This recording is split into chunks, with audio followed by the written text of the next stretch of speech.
ada intervensi secara politik sehingga mungkin pembentukannya itu belum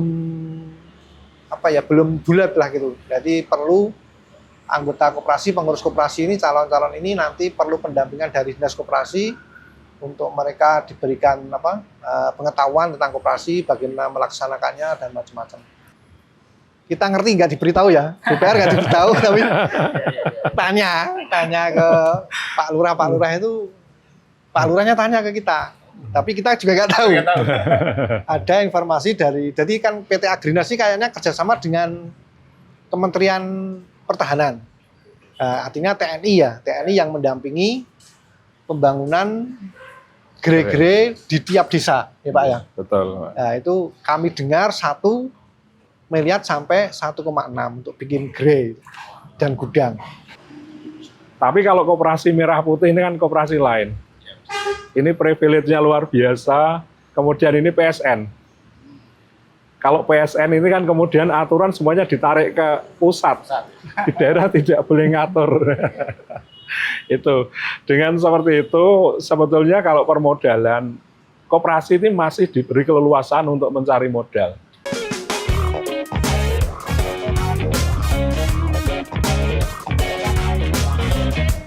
Halo pemirsa, jumpa lagi di podcast Parlemen Berita Jateng.tv bersama saya Kadafi.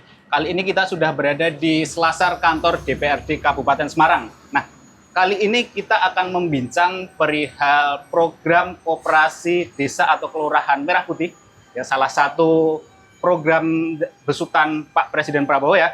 Nah, kali ini kita akan membincang terkait bagaimana sih geliatnya koperasi Merah Putih itu khususnya di Kabupaten Semarang begitu. Nah, sudah bersama kita di sini ada 2 narasumber penting. Yang pertama ada Bapak Haji Said Riswanto ST selaku anggota Komisi B DPRD Kabupaten Semarang. Apa kabar Pak Said? Baik, alhamdulillah. Alhamdulillah. Ya. Siap. Kemudian ada Bapak Purwadi selaku Kepala Bidang Koperasi Diskum Perindak Kabupaten Semarang. Apa kabar Bapak? Alhamdulillah. Alhamdulillah. Baik. Nah, ini kan kali ini kita akan membincang terkait geliat Koperasi Merah Putih khususnya di Kabupaten Semarang gitu ya Pak.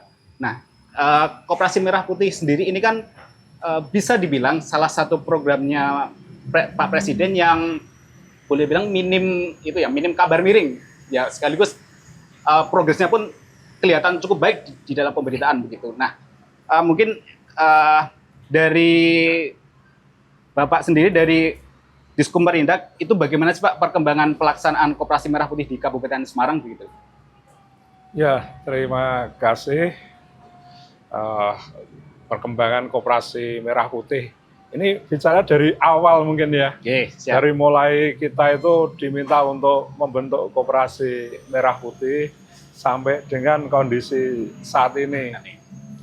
Jadi sesuai dengan arahan Pak Presiden Prabowo pada saat retret di Magelang, beliau memerintahkan bahwa ekonomi itu harus tumbuh dari desa, dari bawah. Nah, kemudian dicanangkanlah sebuah program yaitu yang bernama Koperasi Merah Putih.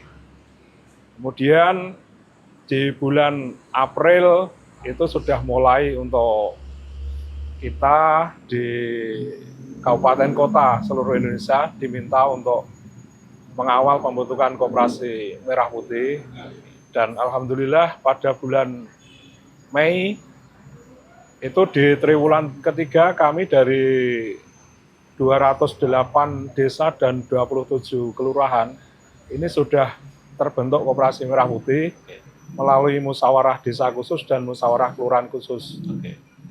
Kemudian di bulan Juni, triwulan ketiga, kami sudah berhasil menyelesaikan pembadan hukuman melalui notaris. 235 Koperasi Merah Putih ini semuanya sudah berbadan hukum. Ya, terus kemudian sampai saat ini sudah banyak hal lah yang sudah bisa dikerjakan oleh Koperasi Merah Putih. Jadi di Kabupaten Semarang ini 235 desa dan kelurahan ini sudah ada Koperasi Merah Putih semua dan sudah berbadan hukum semua. Oh, berarti jumlah 235 itu mencakup semua desa dan kelurahan di Kabupaten Semarang. Berarti sudah lengkap ya Pak ya? Betul. Oke, berarti target terpenuhi begitu ya Pak ya? Alhamdulillah Oke. terpenuhi.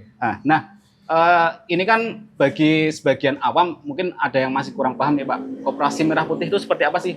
Itu perbedaan utamanya dengan katakanlah BUMDes atau koperasi yang sudah ada selama ini sebelum ada Koperasi Merah Putih itu seperti apa sih Pak? Iya, sebetulnya perbedaannya itu sangat-sangat elementer mendasar sekali berkaitan dengan kalau koperasi ini kan pada umumnya nih, kita bicara koperasi pada umumnya, itu adalah dari, oleh, dan untuk anggota. Jadi dibentuk dari masyarakat, membentuk koperasi, kemudian nanti juga oleh masyarakat atau anggota, dan untuknya juga untuk anggota. Tapi khusus Koperasi Merah Putih ini adalah dari pemerintah pusat, oleh pemerintah desa kelurahan, tapi insya Allah tetap untuknya untuk anggota atau masyarakat. Begitu. Nah, perbedaannya kalau BUMDes ini kan badan usaha miliknya desa. Kemudian untuk modalnya juga dari pemerintah desa. Keuntungannya nanti juga untuk pemerintahan desa. Kalau Koperasi Merah Putih ini berbeda. Modal memang bagaimana modal ini bisa dipenuhi sesuai dengan regulasi, tidak harus dari pemerintah desa. Dan nanti kalau ada keuntungan yang berupa SHU, ini untuk anggota langsung. Gitu. Ini salah satu perbedaannya juga koperasi ini nanti bisa lebih lintah lagi untuk hal-hal yang bisa dikerjakan dalam koperasi. Barangkali kalau BUMDes ini kan baru berdiri, kemudian ada modal dari pemerintah desa, nanti untuk yang menjalankan usaha di BUMDes ini kan sudah mereka seperti karyawan, artinya sudah harus digaji. Tapi kalau koperasi, ini kan yang menjalankan adalah anggota. Anggota ini tidak menerima gaji atau pengurus ini tidak menerima gaji. Tapi nanti berhak atas sebagian SHU yang ditetapkan sesuai dengan di anggaran dasarnya. Gitu. Jadi yang membedakan kalau di BUMDes di awal ini sudah keluar biaya ini. Tapi kalau koperasi ini belum keluar biaya lah, terutama untuk biaya tenaga kerjanya. Oke. Apakah itu anggotanya seluruh warga di desa atau kelurahan tersebut atau bagaimana atau umum gitu? Nah ini juga yang membedakan antara Koperasi Merah Putih dengan koperasi existing atau kita sebut koperasi konvensional. Jadi kalau koperasi pada umumnya ini kan yang konvensional, itu ada 3 macam koperasi, ya, koperasi kabupaten, kota, koperasi provinsi, koperasi nasional. Kalau kabupaten kota itu anggotanya ya juga hanya di lingkup kabupaten kota. Terus kemudian kalau provinsi itu dalam lingkup provinsi. Kalau nasional setidaknya mungkin sudah ada di 2 atau 3 provinsi. Nah kalau Koperasi Merah Putih ini memang agak lain. Agak lain karena keanggotaannya itu hanya terbatas di lingkungan masyarakat di desa setempat atau kelurahan setempat, dan ini dibuktikan dengan KTP. Jadi misalkan ada ini warga masyarakat bermukim di salah satu desa, mungkin sudah bertahun-tahun, tapi belum pindah KTP, ini belum bisa masuk di situ. Nanti bisanya mendaftar sesuai KTP. Itu perbedaannya. Itu masa keanggotaannya nggak ada batasnya ya? Kalau masa keanggotaannya ini ya sesuai dengan regulasi bahwa mereka itu kan masuk ini harus secara sukarela. Juga nanti keluarnya ini juga karena sukarela, pengen keluar karena sesuatu hal. Barangkali mungkin pindah domisili, kemudian pengen keluar, kemudian mungkin karena satu hal yang kemudian memang secara aturan itu memaksa dia harus keluar dari koperasi. Misalkan ada permasalahan internal, ada fraud atau apa gitulah. Kemudian ini keluar dari anggota koperasi gitu. Itu yang membedakan sebenarnya. Oke, nah sekarang kita geser ke DPRD Kabupaten Semarang. Pak Said, Ya. Apa sih bentuk dukungan dari pemerintah Kabupaten Semarang begitu, tapi ini juga DPRD Kabupaten Semarang dengan adanya Koperasi Merah Putih di Kabupaten Semarang gitu. Ya, jadi karena itu program strategis nasional, tentunya kita mendukung supaya koperasi ini bisa berhasil berjalan dengan baik, khususnya di Kabupaten Semarang.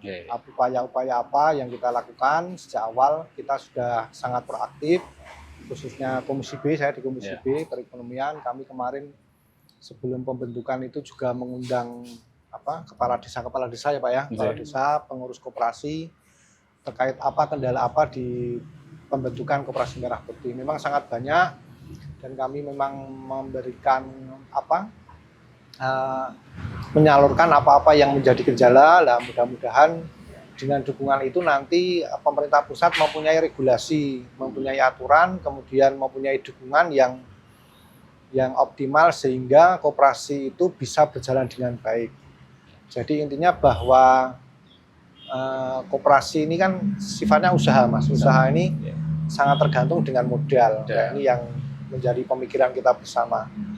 Di tempat kita sudah ada Perda nomor 10 tahun 2017 Pak ya, tentang koperasi. Itu juga sangat memadai apa-apa yang bisa dilakukan oleh pemerintah daerah terkait dengan nanti bantuan modal dan macam-macam. Cuma saat ini karena kondisi keuangan yang sangat terbatas, jadi APBD kita biasanya dana transfer itu kan 1,8. Ya. Nah, itu ada pengurangan 250 triliun, 250 miliar. Nah, itu di 2026 memang kita hanya memilah program-program yang benar-benar dibutuhkan oleh masyarakat. Walaupun begitu, masih ada anggaran di Dinas Koperasi itu ada 350 Pak ya? Sekarang total 600 Pak. Oh, malah 600. 600. Untuk pendampingan Mas. Pendampingan terkait dengan koperasi-koperasi yang ada. Jadi saya yakin karena koperasi ini sifatnya masif, dibentuk dengan serta-merta, ada intervensi secara politik sehingga mungkin pembentukannya itu belum bulat lah gitu. Jadi perlu anggota koperasi, pengurus koperasi ini, calon-calon ini nanti perlu pendampingan dari Dinas Koperasi untuk mereka diberikan pengetahuan tentang koperasi, bagaimana melaksanakannya dan macam-macam. Ya intinya kami menangkap bahwa Presiden saat ini kan pengen menjalankan Undang-Undang 1945 ya, pasal 33 itu bahwa perekonomian itu disusun atas usaha bersama dan kebersamaan lah. Artinya bahwa itu melihat bahwa yang akan diungkit sekarang ini adalah ekonomi lokal. Jadi bagaimana ekonomi lokal itu semakin kuat dengan adanya koperasi. Nah, alatnya ini memang alatnya untuk konsolidasi ekonomi itu di desa ya koperasi ini. Saya melihat kalau ini kan minim informasi nih. Nah, kita sebagai DPR aja minim informasi terkait dengan Koperasi Merah Putih. Cuma kalau melihat semangatnya nanti ada gerai sembako, ada gerai pupuk, ada gerai gas, ada gerai simpan pinjam, ada mungkin gerai perbankan, atau mungkin gerai yang lain, atau mungkin yang sekarang ini yang dibutuhkan delivery order, gerai-gerai itu yang dibutuhkan itu, harapannya nanti ekonomi terpusat. Nah, harapan kami itu kuncinya kan koperasi itu di anggota Mas. Jadi kalau pikiran kami ya supaya bisa menguasai pasar di lokal itu, kan anggota ini kan pemilik juga. Nah, berarti kalau semakin anggotanya semakin banyak, berarti koperasi itu nanti yang belanja, yang memanfaatkan jasanya semakin banyak. Nah, kami mengharapkan nanti dari Dinas Koperasi ini bagaimana minimal 50% penduduk di situ itu, kakaknya itu menjadi anggota koperasi. Sehingga mereka ada dorongan kok belanja di sana. Belanja di sana, mereka perputaran nanti didominasi oleh koperasi, tidak oleh swasta-swasta. Mimpi kita ya itu yang nanti bisa berkembang semua, jangan sampai nanti kalah bersaing. Jadi kalau sudah nanti jadi koperasi punya usaha yang berlaku kan hukum ekonomi nih Mas. Nah, kalau barangnya komplit, murah, tinggi, gitu, Pak, mudah didapat, aksesnya gampang, tempatnya bagus. Ini kan sudah mulai nih dibangun. Ada dari 208 informasinya dari sudah mulai dibangun 116. Mulai Oke. dibangun anggarannya dari PT Agrinas Pangan Nasional itu kan 1 sampai 1,6 miliar. Oh. Nah, itu sudah mulai dibangun gerai 20 kali 30 meter persegi. Nah, luas tanahnya kalau bisa itu 1000, jadi nanti ada parkirnya kan sekitar 400 itu. Nah, itu Oke. kalau dari kacamata bisnis itu ya cukup representatif itu. Ya. Apakah itu kan berarti kan Koperasi Merah Putih ada di tiap desa dan kelurahan lah itu Ya. kan pasti menempati lahan tertentu itu. Betul. Modelnya bagaimana? Apakah dari pemerintah desa atau dari pemerintah Kabupaten Semarang ada tempat-tempat khusus yang untuk membangun koperasi tersebut? Ya intinya kalau yang di desa sebisa mungkin aset desa Desa. supaya tidak ada pengeluaran ya Mas ya. Oke. Ya yang repot. Yang repot ini ini Mas, yang kelurahan. Kelurahan ini kan mereka kelurahan ini bekas desa. Jadi asetnya sudah milik pemerintah daerah. Oke. Nah, umpamanya menggunakan bekas SDA Ya. karena tidak dipakai terus kemudian dibikin koperasi. Nah, kita ini ada perda ini. Kalau menggunakan tanah pemerintah daerah ini ada restribusinya per meter persegi. Nah, ini barangkali nanti untuk mendukung program itu Pak Bupati bisa memberikan kebijakan terkait dengan distribusi itu mungkin dinolkan dulu. Dinolkan. Nanti kalau sudah jalan baru dikenakan restribusi per meter perseginya supaya tidak membebani usaha itu. Nah, harapan kami ya bagian aset pemerintah daerah khususnya BKUD ini ya proaktif, kan ini banyak nih yang ngajukan Ya. SD milik pemerintah daerah sudah nggak dipakai, sudah nganggur beberapa tahun. Nah, ini mau dibikin koperasi ya segera aja diberikan izin supaya nanti mereka tidak ketinggalan. Ya. Gitu. Ini kan uangnya ini kan mau mengucur nih kalau Ya. tidak siap, pemerintah tidak siap, tidak mempermudah. Iya. Nah, terkait tadi anggaran untuk Koperasi Merah Putih dari pemerintah begitu. Iya. Apakah itu ada semacam suntikan modal awal untuk di daerah Koperasi Merah Putih di daerah begitu? Mungkin ada modal awal berapa untuk masing-masing dibagikan?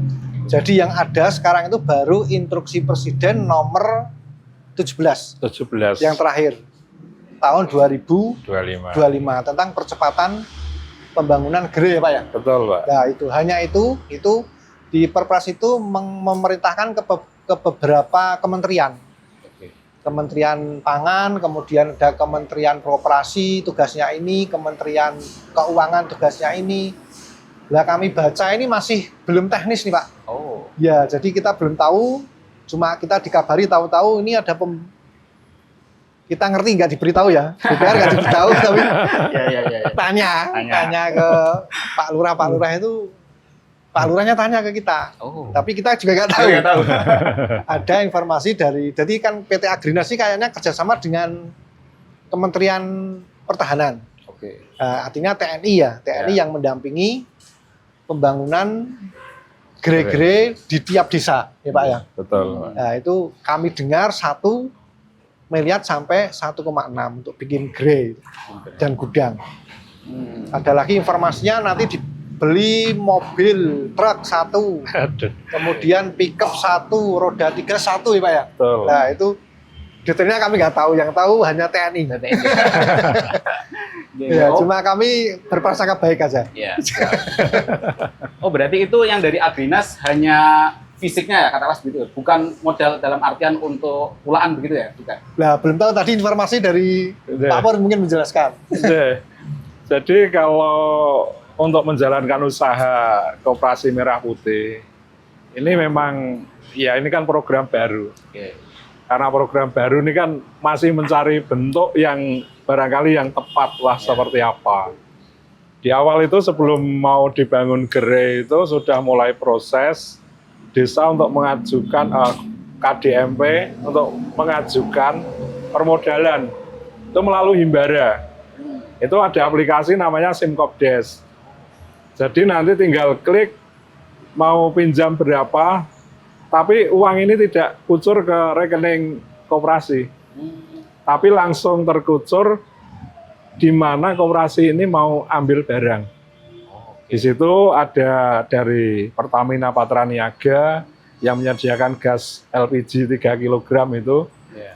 Terus kemudian ada dari Pupuk Indonesia, yang pupuk subsidi dan non subsidi, kemudian dari Bulog dan lain-lain yang kerjasama. Jadi nanti yang turun itu dalam bentuk barang, tinggal menjual ini kan gitu. Iya, iya, iya. Nah, tapi semakin ke sini nampaknya begitu ada pembangunan gerai, ini untuk pinjaman ke Himbara stop dulu. Stop. Jadi belum proses sambil menunggu untuk pembangunan gerai. Nah, kami juga karena memang kalau belum ada hitam di atas putih, aturan yang jelas kami belum berani bahwa ini sebuah kepastian seperti itu. Cuman kadang-kadang kami ya ada informasi, oh nampaknya nanti Agrinas yang akan mensuplai keseluruhan itu melalui satu pintu. Gitu. Ini baru informasi seperti itu. Ya apapun itu yang penting ini adalah bisa memberikan manfaat gitu aja. Dan masyarakat itu bisa membeli kebutuhan sehari-hari dengan harga yang lebih terjangkau. Murah. Seperti sampaikan Pak Said tadi, murah, terjangkau, Komplit. dekat, komplit, semuanya one stop service One stop itu service, ya. murah kan gitu kan. Itu sebetulnya seperti itu Pak. Oh berarti modalnya itu boleh dibilang semua hampir dari pemerintah gitu ya Pak? Apa boleh katakanlah masing-masing mencari modal sendiri dari luar gitu, swasta misal? Sebetulnya kalau modal koperasi seperti koperasi pada umumnya itu juga modal itu ya dari anggota. Dari anggota. Siap. Bahkan sebenarnya ada aturan di koperasi itu kalau mau pinjam itu maksimal 40% dari nilai aset. Tapi kalau koperasi merah putih ini kan koperasi lain. Ya, Ini privilege-nya luar biasa. Kemudian ini PSN. oke. Kalau PSN ini kan kemudian aturan semuanya ditarik ke pusat. Saat ya. Di daerah tidak boleh ngatur. Iya. Itu. Dengan seperti itu sebetulnya kalau permodalan koperasi ini masih diberi keleluasan untuk mencari modal. Di samping yang dari Agrinas atau mungkin melalui Danantara yang lewat Himbara itu, Bank Himbara. Jadi anggota bisa jadi nanti untuk penyertaan modal ke koperasi. Ini mungkin kumpulkanlah di satu desa yang di situ mungkin kategori orang mampu lah, kaya-kaya, diminta untuk penyertaan modal di situ. Kemudian nanti kan bisa jadi bagi hasil. Nah ini bisa nanti untuk usaha yang di luar kategori yang dari pusat. Oke. Ada 6 kategori itu. Mungkin nanti untuk menyerap produk lokal di desa setempat. Misalkan di Kabupaten Semarang ini kan daerah pertanian. Sekitar opening ini padinya kan kualitasnya luar biasa, bagus. Nah di situ mungkin petani diwadahi, dimasukkan ke dalam kelompok, masuk di koperasi, gabah mereka dibeli oleh koperasi, nanti diolah oleh koperasi merah putih, kemudian dimanfaatkan kembali oleh anggota. Disinilah yang kemudian untuk memangkas rantai distribusi yang saat ini masih panjang. Karena saat ini gabah Kabupaten Semarang ini kan surplus kita itu surplus 70 ton. Tapi kenyataannya kita masih membeli beras dengan harga yang cukup mahal. Nah ini karena gabah sekitar opening ini banyak yang lari ke Grobogan, Purwodadi, Kudus. Kemudian ada kembali lagi Kabupaten Semarang dalam bentuk beras yang sudah dikemas. Ada mereknya Delanggu, Strawberry. Ini dibeli oleh warga Kabupaten Semarang. Kadang kita tidak tahu kemarin gabah kita sendiri. Kita beli berasnya itu. Nah ini kalau bisa nanti kan untuk memutar uang hanya di lingkungan sekitar. Itu harapannya ya gabah dibeli oleh koperasi, kemudian diolah, kemudian berasnya ini dibeli oleh anggota. Ini pasti karena tidak melalui rantai distribusi yang panjang, ini bisa lebih murah. Dan petani bisa mendapatkan harga yang lebih layak lagi. Di pemberitaan kan ada berita yang bilang begini, bahwa koperasi merah putih itu tidak disarankan bentuknya simpan pinjam gitu. Iya. Menurut jenengan bagaimana? Ya, begini, koperasi yang bermasalah itu memang rata-rata koperasi simpan pinjam yang bermasalah. Ada yang kena ras, ada yang mungkin gagal bayar, itu rata-rata simpan pinjam. Itu saja mungkin mereka itu dengan tata kelola yang lebih profesional. Artinya kan kadang anggota yang pinjam ini tidak begitu mengenal ya. Jadi masih ada istilah agak tegel lah untuk nagih gitu kan. Nah ini kalau koperasi Merah Putih ada simpan pinjam, yang pinjam tetangganya sendiri, saudaranya sendiri, kemudian kok tidak bisa ngangsur. Ini dilema ini. Mau ditagih tetangganya sendiri kan. Tapi kalau tidak ditagih, ini juga koperasi bagaimana untuk mencetak laba. Nah, makanya memang ya kalau belum berpengalaman, belum punya tata kelola, mungkin harus dibuat peraturan khusus dalam koperasi. Ini memang kami tidak menyarankan untuk usaha simpan pinjam. Tapi ini ada satu di Kabupaten Semarang ini, Koperasi Merah Putih, yang embrionya ini juga dari simpan pinjam. Karena di Kabupaten Semarang ini dari 235 koperasi, itu ada satu koperasi yang kemarin itu koperasi sudah jalan, kemudian ini berubah menjadi Koperasi Merah Putih. Itu di Desa Leangan. Di sana sudah SHU-nya sudah cukup besar lah untuk koran koperasi di desa. Ya itu sudah pengalaman kalau yang seperti ini, tahu triknya. Tapi kalau yang belum tahu jangan coba-coba gitu. Nanti belajar dulu kan gitu. Ya kecuali untuk pembiayaan.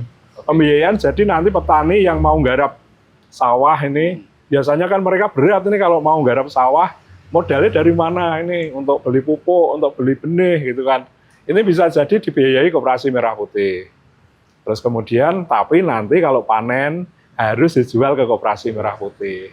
Nah dengan seperti ini minim untuk kredit macet atau dalam usaha ini kan biasanya kita sebut dengan NPL ya, non perform loan, ya, kredit macet itu.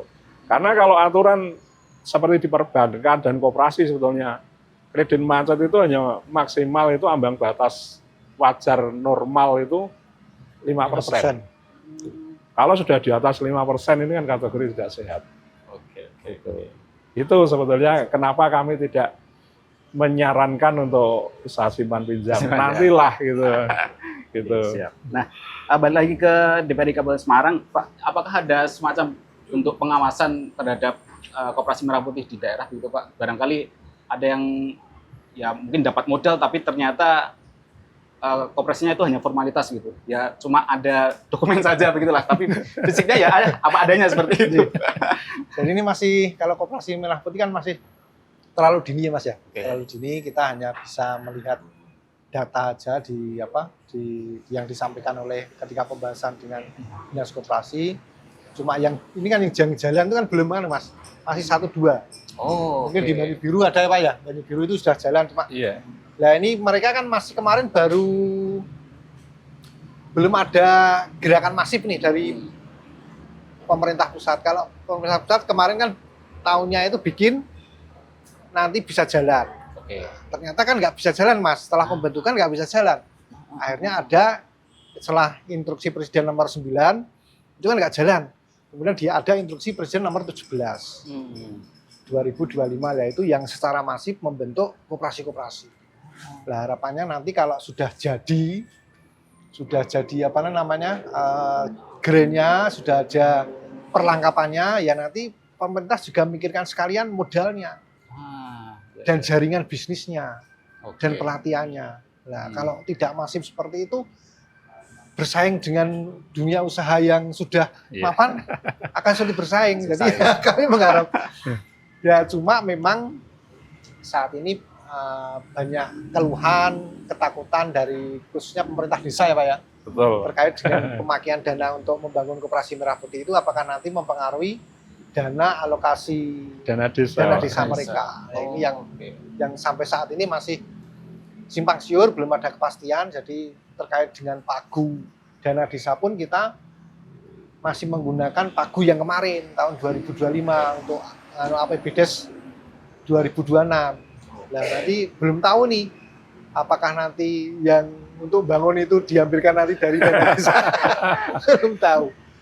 Cuma kita ya minta kepada pemerintah pusat harus ada solusi, karena pembangunan di desa itu juga masih pembangunan fisik itu masih beberapa desa yang besar-besar itu belum semuanya tuntas. Mungkin kalau desa-desa yang kecil itu sudah tuntas secara infrastruktur jalan dan macam-macam. Tapi yang desa-desa besar ini kan belum selesai nih. Walaupun sudah mulai 2014 loh Mas ya.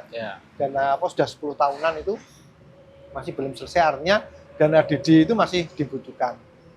Itu kira-kira Mas. Jadi pengawasan ya tentunya nanti kalau sudah jalan kita menggunakan Perda. Perda nomor 17, nomor 10 tahun 2017. Itu di sana ada laporan ke dinas, itu harus ada, kemudian ada evaluasi kesehatan koperasi itu dinas harus tiap tahun itu mereview. Ini koperasi ini sehat nggak? Kalau nggak sehat, nanti masyarakat nabung di sana atau kan kasihan. Harus ada review, dan kami mengharapkan dari DPRD untuk review itu disampaikan umum sehingga masyarakat itu nanti tahu, oh ini koperasinya sehat, ini enggak. Nah, ketika nggak sehat, treatmentnya apa dari pemerintah daerah. Nah, kira-kira bayangannya seperti itu. Jadi insya Allah nanti bisa berjalan lah dengan smooth. Tidak ada gejala. Iya. Nah, di pemberitaan itu saya cari coba Koperasi Merah Putih di Kabupaten Semarang itu memang kebanyakan kendalanya memang masih belum ada modal gitu ya Pak? Ya, belum ada modal, sarana prasarana Mas. Nah, makanya dengan ada saya ya kaget juga kemarin kok mulai desa-desa nyiapkan lahan Pak ya. Informasinya kok dananya 1,1 sampai 1,6. 1,5. Iya, 1,5. M itu untuk sarana prasarana saja. Belum nanti isinya itu belum. Ada dulu.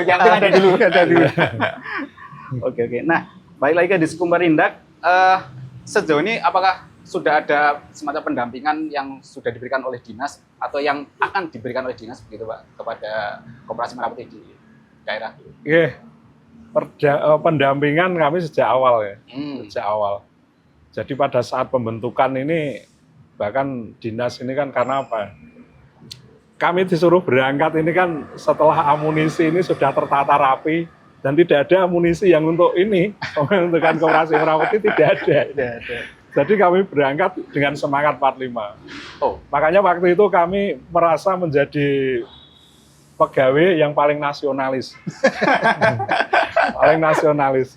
Satu hari kami itu menyanyikan lagu Indonesia Raya 3 kali. Pindah antar desa itu, pagi, siang, malam. Itu kalau pulang alhamdulillah jam 11 malam ini kategorinya masih gasik, masih pagi gitu. Sampai jam 12, jam 1. Tapi alhamdulillah semuanya terlewati dengan baik, tidak ada masalah. Kalau kendala ya alhamdulillah sudah terlewati gitu. Kemudian untuk pendampingan tentu saja kami sudah mendampingi. Untuk pembedaan hukuman ini kan satu koperasi itu 2,5 juta biayanya. Ini dari koperasi ini free, 0 rupiah. Nah, 2,5 juta ini yang 1 juta itu dari APBD Kabupaten Semarang, yang 1,5 juta ini dari Bank Jateng. Kemudian Bank Jateng ini kan kemudian ada apa ya, semacam perjanjian kerjasama. Kami membiayai, tapi ada branding juga nanti supported by Bank Jateng. Kemudian pembukaan agen Laku Pande wajib. Nah, kami mendampinginya ya pada saat itu untuk pembukaan agen Laku Pande itu kami dampingi. Kemudian kami dampingi pembuatan NIB, nomor induk berusaha.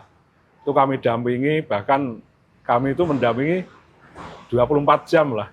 Karena kenyataannya itu ada yang WA tentang itu jam 2 pagi dini hari. Salat malam itu, Pak. Iya. Nah, ini mau ngajak sholat tahajud kali ini. Itu untuk konsultasi tentang NIB, ada itu. Kami dampingi dan alhamdulillah ini sudah sebagian besar punya NIB sesuai dengan apa yang mau dikerjakan itu. Kemudian saat ini juga dari Kementerian Koperasi itu menerjunkan namanya bisnis asisten. ada 23 dan project management officer itu ada 2. Jadi totalnya 25 yang mendampingi untuk usaha koperasi. Itu mereka mendampingi, tapi kontrak saat ini hanya 3 bulan, Oktober, November, Desember. Jadi ini bulan terakhir ini nanti. Dan kemudian kami untuk mendampingi, ya pasti kami mendampingi sampai akhir hayat ini. Karena akhir program, Pak. Iya, ya, kalau program ini ya berakhirnya nantilah setelah masyarakat sejahtera itu kan. Gitu. Jadi pendampingannya nanti kan berkaitan usaha, mereka minta dampingi. Nanti masih minta didampingi barangkali kalau ini sudah ada uang masuk ini, otomatis administrasi perlu kami dampingi. Dan biasanya kalau menjelang RAT itu kami diminta mendampingi untuk menyusun laporan RAT. Pasti kami mendampingi. Karena nanti Koperasi Merah Putih sudah wajib RAT ini. Rapat anggota tahunan. Ya. Walaupun belum ada uang masuk ini ke KU, tapi kan setidaknya melaporkan kinerja pengurus dan pengawas kepada anggota. Gitu. Tapi kalau pendampingan terus kami dampingi ini. 24 jam. 24 jam. Nah, terkait tadi yang laku pandi dari Bank Jateng, apakah itu menjadi diwajibkan untuk setiap Koperasi Merah Putih? Itu kalau boleh tahu laku pandi itu seperti apa sih, Pak? Ya, laku pandi ini kan semacam kalau ada masyarakat misal mau bayar pajak. Itu kan sekarang bisa online. Lah kalau yang punya mobile banking barangkali langsung gitu kan. Tapi kalau masyarakat yang tidak punya aplikasi itu bisa datang ke Koperasi Merah Putih, kemudian bayar lewat Koperasi Merah Putih. Termasuk nanti juga kerjasama dengan Samsat Budiman yang bayar pajak tahunan seperti itu.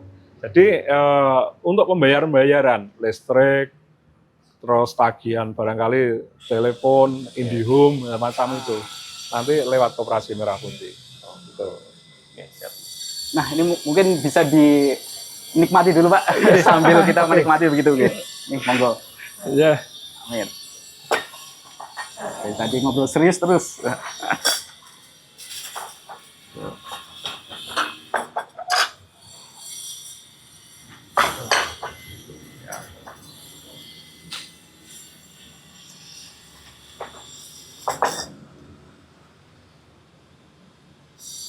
Ini ngomong-ngomong anggotanya sudah banyak loh ini. Oh, berarti sudah ada yang benar-benar berjalan ya, Pak ya? Aktif gitu? Ya, kalau kita aktifnya seperti sebuah usaha pada umumnya ini memang belum. Tapi setidaknya mereka usaha untuk sembako sudah ada usaha sembako. Ini anggota sudah 7.000 lebih. Se-Kabupaten Semarang ini. 7.000 lebih, ada yang satu koperasi itu anggotanya sudah mencapai hampir 300-an. Bahkan kemarin saya terinfo itu 700-an sudah mulai masuk. Koperasi ini kan bisa berkembang, bisa besar ini kan kalau anggotanya besar. Kalau anggotanya kecil sedikit, kalau mau berkembang modalnya harus besar gitu kan. Kalau anggotanya besar biasanya modalnya ikut besar ini. Seperti itu. Itu udah ada yang semacam kayak itu kan kalau di berita-berita Koperasi Merah Putih di Klaten gitu atau di beberapa daerah Jateng itu udah ada yang memberitakan untungnya udah sekian sampai puluhan juta gitu. Apakah di sini Kabupaten Semarang juga ada yang seperti itu? Ya, kalau keuntungan memang yang simpan pinjam sudah mencapai 60 juta yang leangan. Sejauhnya mencapai 60 juta. Tapi kalau yang lain-lain ini kami hanya ingin menjaga semangat mereka. Semangat mereka kita jaga untuk berkoperasi ini, kemudian usaha biar ditelateni. Sedikit demi sedikit, kecil-kecil gitu, telaten. Terus nanti insya Allah kalau sudah belajar untuk usaha, untuk kerjasama, tinggal kemudian ada modal yang besar dari Danantara barangkali, atau mungkin dari mana gitu, wah ini sudah ready, jalan. Nah, terkait jenis usaha ini, Pak, menurut Pak Said, apakah apa sebaiknya jenis usaha dari Koperasi Merah Putih? Apakah ya hanya sekadar operasi pada umumnya gitu, mungkin ya jual sembako dan lain-lain? Apakah satu jenis saja atau mungkin bisa beberapa jenis gitu? Ya, menurut saya itu kan ada gerai yang diwajibkan Pak ya, Iya, itu harus dilaksanakan. Yang kemudian untuk muatan lokal, mungkin gerai-gerai yang dibutuhkan warga masyarakat itu yang sangat mungkin secara bisnis juga sangat menguntungkan, itu perlu dilakukan. Umpamanya di satu wilayah membutuhkan bahan tertentu untuk kerajinan di warga situ lah, itu harus mereka memenuhi itu. Tapi yang kemarin saya dengar itu kalau itu bisa jalan, kalau Koperasi Merah Putih itu berintegrasi dengan MBG, lah itu mudah-mudahan itu bisa mendorong, jadi dorongan yang luar biasa. Jadi MBG itu kan kalau satu SPPG ya, satu dapur itu kan membutuhkan kira-kira per hari itu kan 250 sampai 300 porsi makanan. Di situ butuh beras, butuh sayur, butuh bumbu masak, butuh buah dan macam-macam lah. Itu kalau perintahnya Pak Prabowo supaya nanti SPPG itu memprioritaskan belanja di Koperasi Merah Putih, ya langsung hidup Mas, karena perputarannya langsung tinggi. Itu kan per porsi kan 10.000 itu. 10.000 kali umpamanya 3.000. satu desa 3.000 ya. Ya mungkin enggak 3.000 lah Pak, umpamanya separohnya. Seharusnya. Itu kan sudah 15 juta ya Pak ya. Iya. Per hari ya, itu berarti kalau mengambil keuntungan 10% katakanlah, itu kan sudah ada pemasukan, berarti kan 1,5 juta umpamanya begitulah. Ini kalau continue benar terintegrasi, ya cita-citanya Pak Prabowo ekonomi di tingkat lokal itu dengan menggunakan alat koperasi untuk konsolidasi itu bisa berhasil. Tapi harapannya ya itu jangan, ini kan menyinggung bisnis yang sudah ada ini Mas. Jadi kayak agen LPG itu kan sudah ada di daerah itu. Kemudian pupuk sudah ada pelakunya teman-teman kelompok tani. Nah itu bagaimana itu tetap jalan, cuma koperasi mempunyai peran yang beda di situ, tapi tidak mengganggu dari yang sudah ada. Supaya ketika kita memperjuangkan sesuatu tidak mengurangi dari yang sudah jalan. Itu karena di masyarakat tuh ada dua kekhawatiran itu Pak. Satu dari kepala desa terkait dengan dana didik. Yang kedua terkait dengan pelaku usaha yang sama yang nanti akan dijalani oleh Koperasi Merah Putih. Nah, kalau menurut Bapak bagaimana terkait jenis usaha yang sebaiknya dijalankan oleh Koperasi Merah Putih seperti itu? Ya sebetulnya kalau yang namanya koperasi, kita berangkat koperasi. Itu kan usahanya kan mereka punya usaha yang sejenis, kemudian membentuk koperasi. Gitu. Terus untuk Koperasi Merah Putih, itu memang koperasi yang agak lain lah.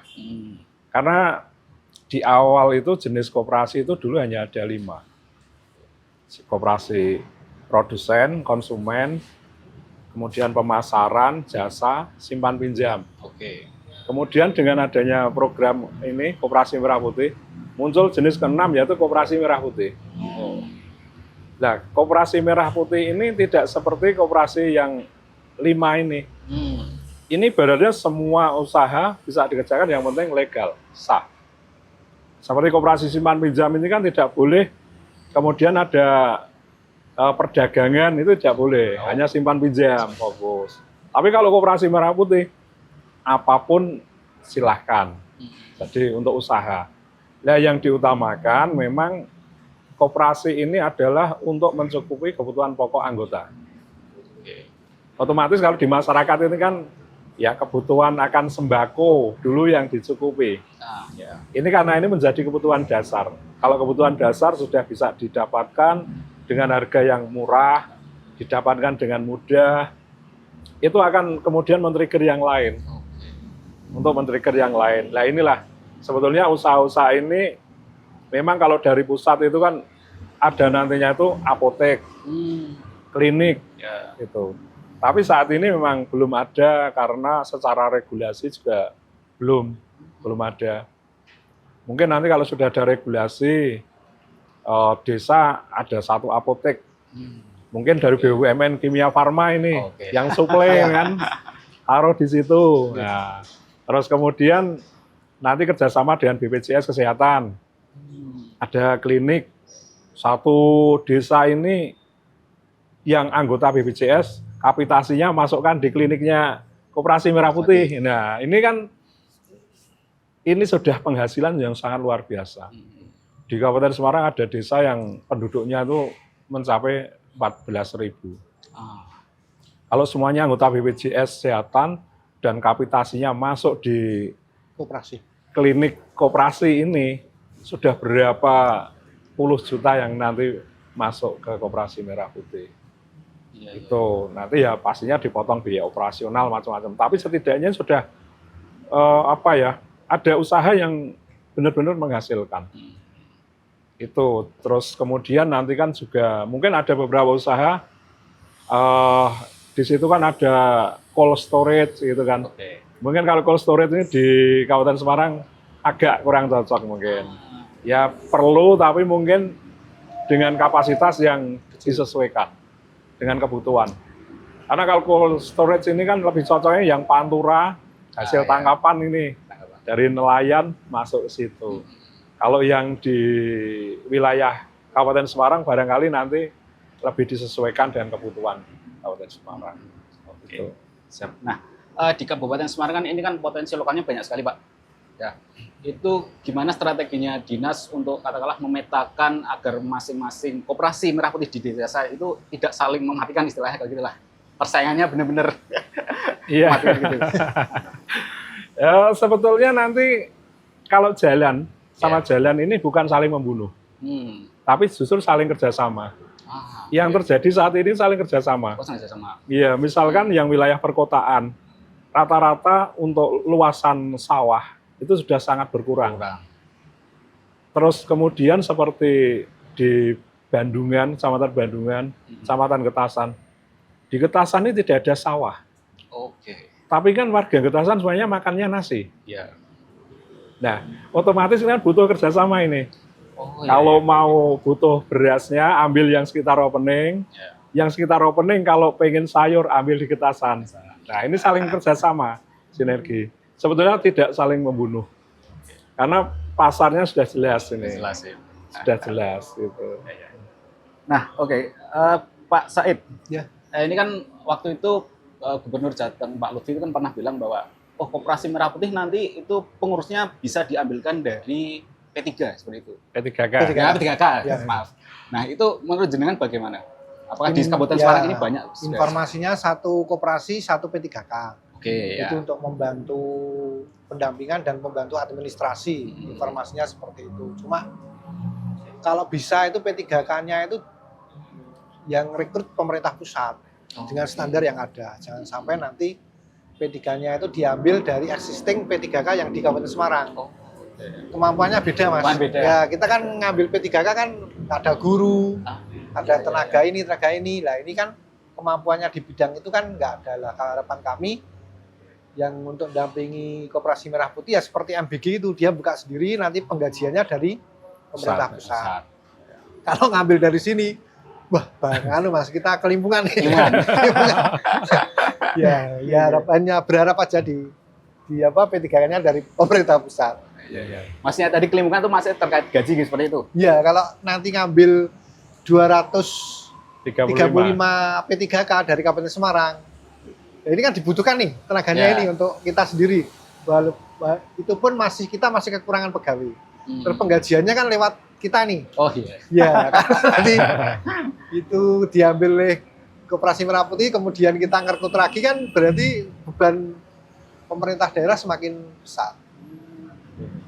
Jadi harapan kami dari pusat supaya ya kita agak fleksibel lah.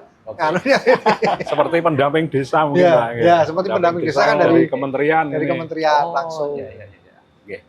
Nah, Pak Pur, terkait tadi yang pengurus Koperasi Merah Putih itu cara rekrutmennya itu seperti apa sih, Pak, dari masing-masing koperasi itu?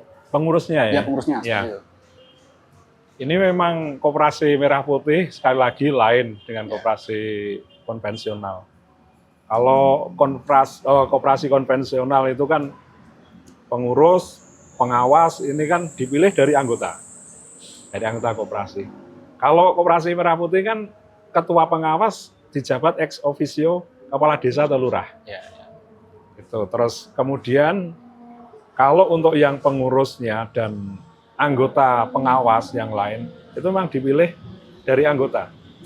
Pada saat Musdesus ini mereka harus desa atau kelurahan mengundang, kalau desa itu ada kepala desa dan perangkat desa harus, kemudian BPD, kemudian tokoh-tokoh masyarakat, keterwakilan unsur-unsur masyarakat itu harus terlibat untuk pembentukan ini. Kemudian dari situ dipilihlah ketua. Kalau yang koperasi konvensional kan pengurusnya 3, ketua, sekretaris, bendahara.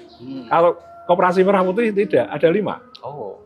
Ada ketua, wakil ketua bidang usaha, wakil ketua bidang anggota, kemudian sekretaris, bendahara. Kalau pengawas minimal 3, kalau mau nambah itu ganjil, 5, 7 dan seterusnya. Itu dipilih dari warga masyarakat sekitar yang ikut membentuk koperasi Merah Putih. Menjelang akhir nih Pak. Iya. Nah ini kan ya kemajuan zaman guys. Ya bentuk usaha semakin modern, online dan lain-lain. Itu menurut Bapak, apakah koperasi Merah Putih ini bisa bersaing dengan katakanlah marketplace yang besar seperti itu? Juga dengan toko-toko retail modern yang bahkan ya semacam minimarket itu sekarang penetrasinya sudah sampai desa dan kelurahan seperti itu. Menurut panjenengan bagaimana? Harus mengikuti, Mas. Jadi program Koperasi Merah Putih itu kalau bisa mengikuti digitalisasi. Pelayanan-pelayanan yang di toko modern itu kalau bisa sama bisa dilayani. Dan itu memungkinkan karena bisa mungkin satu server, Mas. Kan ada 80.000 koperasi seluruh Indonesia. Nah itu terkoneksi secara kinerja networking. Itu dibuka satu program, kalau orang bayar ini beli pulsa dan macam-macam itu kan bisa satu itu. Kayak di Superindo, di Alfamart, Indomaret itu kan juga ini malah 80.000 kalau Alfamart kan baru beberapa ribu. Artinya ketika pemerintah pusat itu investasi terkait dengan pelayanan yang mendukung di Koperasi Merah Putih itu, kalau saya kewajiban harus dilakukan. Jadi pemerintah ini, kalau pikiran saya ini dia bikin holding perusahaan besar, cuma manajemen di bawahnya menggunakan koperasi. Kayaknya kok serius gitu kan. Kalau bayangkan loh, kalau orang alokasikan di APBN 2026 itu 32 triliun loh. Untuk Koperasi Merah Putih itu nggak mungkin dan akan dihancurkan. Biasa Mas? Ya, otomatis dia sudah berhitung terkait dengan persaingan juga. Jadi harapan kami masyarakat nanti juga menyambut dengan gegap gempita. Nah, menurut panjenengan gimana soal tadi persaingan itu? Kalau persaingan digitalisasi ya, kita ke digitalisasi, Koperasi Merah Putih dari Kementerian Koperasi sudah disiapkan aplikasi-aplikasi itu. Bahkan dari Telkom juga sudah menyiapkan aplikasi-aplikasi. Jadi memang untuk kondisi saat ini masyarakat itu kan biasanya itu serba mager, males gerak ini. Pengennya tiduran itu, pengen bakso datang sendiri, itu pengen apa-apa datangan gitu kan, itu sudah ditangkap. Nah, terus kemudian saat ini pun kalau masyarakat ini, misalnya mau daftar Koperasi Merah Putih, itu bisa download di Play Store atau App Store, KDMP Mobile. Itu bisa daftar di situ, terus kemudian nanti di-approve sama pengurus. Itu langsung terbit kartu anggota. Digital ya Pak? Langsung terbit kartu anggota. Ini sudah mulai semuanya itu serba, nantinya memang serba digital. Iya, serba digital. Jadi untuk persaingan ke depan, ya saat ini memang tergantung dari kita, dari pengurus koperasi, bagaimana cara mensikapi kemajuan-kemajuan teknologi. Dan ini pun kemarin dari Kementerian Koperasi itu melalui Dinas Provinsi, Kabupaten itu menyelenggarakan pelatihan untuk seluruh KDKMP se-Kabupaten Semarang, se-Indonesia. Ya. Kabupaten Semarang ada 5 angkatan, per koperasi Merah Putih 2 pengurus. dilatih tata kelola, manajemen bisnis untuk usaha, kemudian juga kaitannya digital itu, nanti ada digital marketing dan lain-lain. Nah, sudah disiapkan ini. Tinggal nanti kesiapan kita dan dukungan, terus kita memang cara kita untuk bersatu bahwa memang dengan koperasi inilah, koperasi ini sebuah wadah lembaga ekonomi yang pas untuk bangsa Indonesia. Gitu. Nah, penutup nih Pak, dengan kondisi Koperasi Merah Putih yang memang ya cukup berjalan baik, walaupun memang sebagian masih mandek gitu ya, yang berjalan baru sebagian seperti itu. Nah, apa sih harapan Bapak terkait ya pelaksanaan Koperasi Merah Putih ini 4-5 tahun ke depan di Kabupaten Semarang khususnya begitu? Ya, harapan kami koperasi itu benar-benar menjadi sokok guru dari perekonomian kita. Dan menjadi memperkuat ekonomi lokal, benar-benar memperkuat. Yang ketiga, benar-benar koperasi ini nanti bisa memberikan manfaat kepada anggota, kepada masyarakat. Jadi saya ini bayangannya optimis terus. Optimis ya. Optimis artinya nanti ketika 80.000 gerai itu benar-benar bisa bisa berdiri dan bisa berjalan. Ini kan perusahaan-perusahaan produksi ini kan mau masuk semua nih Mas. Bayangkan dengan punya perusahaan A bikin sabun bahannya merek A. Kan pengen nyetoki barang 80.000 itu. Dengan harga berapapun bersaing itu bisa masuk. Nah, ini kayaknya kok kalau itu bisa berjalan itu ya nanti tentunya kalau sudah bisa monopoli, kalau kita belajar dari perusahaan yang sudah jalan Pak ya, namanya Alfamart. Alfamart itu kan dulu barangnya dari A. Karena itu laku dia bikin merek sendiri. Ya. Nah, ini harapannya nanti Koperasi Merah Putih juga ada tisu, nanti produksi tisu Koperasi Merah Putih. Air minum Koperasi Merah Putih. Itu yang menjangkau seluruh Indonesia. Nah, itu tentunya segmen pasarnya sangat luar biasa, melayani 250 juta penduduk Indonesia. Ya harapkan kami ya ini, jadi ini kuncinya kan nggak Mas, kuncinya ini di kesabaran, kesabaran dalam mengawal ini supaya benar-benar nanti bisa jalan dan pemerintah ini bertanggung jawab terkait dengan modal dan pendampingannya betul. Jangan sampai nanti berhenti hanya di pembangunan gerai, terus ada protes dari kanan kiri karena terkurangi oleh anggarannya sehingga berhenti. Ya ini kan, gitu Mas. Nah, berarti kan kalau bayangan kami, kalau kami sebagai DPR nih, ketika kita memandu program, ini sudah jadi barangnya, sudah jadi gerainya. Jangan sampai kita nggak nolong modalnya. Harus kita support modalnya, jaringan networknya, nah, dan kampanye politiknya. Nah itu harus selesai dan bisa jalan. Jangan sampai karena nanti diprotes ini nanti kayak KUD. Jadi gudang-gudang nganggur. Nah, ini kan sayang sekali. Nah, ini momentum bagi kita semua, kita punya pemimpin yang kayaknya jiwa nasionalisnya itu luar biasa. Nah, dengan harapannya bagaimana? Ya, ini sering kami sampaikan ke masyarakat pada saat kami turun untuk sosialisasi Koperasi Merah Putih, bahwa di negara-negara maju itu lembaga ekonomi itu yang berkembang adalah koperasi. Panjenengan pasti tahu klub sepak bola Barcelona ini. Barcelona itu holdingnya itu koperasi itu, Real Madrid, Osasuna itu koperasi. Ada koperasi Mondragon dan lain-lain. Bahkan merek-merek seperti Frisian Flag, Campina, S Hardware, itu adalah merek-merek holdingnya koperasi. Kita tentu saja akan juga memimpikan bahwa Koperasi Merah Putih itu akan punya akan menjadi holding atas usaha-usaha yang berjalan mungkin tidak hanya di skop lokal tapi nasional bahkan internasional. Kita harapannya demikian. Dan harapannya dengan Koperasi Merah Putih ini memang benar-benar kita tuh membangun dari desa, bangun dari bawah. Dan kalau di bawah ini sudah terbangun, otomatis masyarakat kan lebih sejahtera. Tidak top down, tapi bisa bottom up. Kita itu kan menyangga, kemudian kalau desa bisa maju, otomatis pusat juga akan otomatis maju. Makanya ini perlu sinergi dari semua pihak untuk mendukung.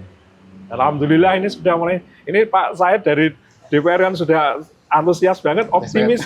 Apalagi kami juga ikut optimis ini. Gitu. Gitu. Nggih. Kalau gitu terima kasih Pak Said dari Mas Komisi C Kadafi. DPRD Kabupaten Semarang dan Pak Pur dari Disperindak. Nah, itu tadi obrolan asik kita terkait Koperasi Merah Putih di Kabupaten Semarang. Cukup sekian, jumpa lagi di podcast Parlemen Berita Jateng.tv edisi selanjutnya. Salam. Ya, terima kasih.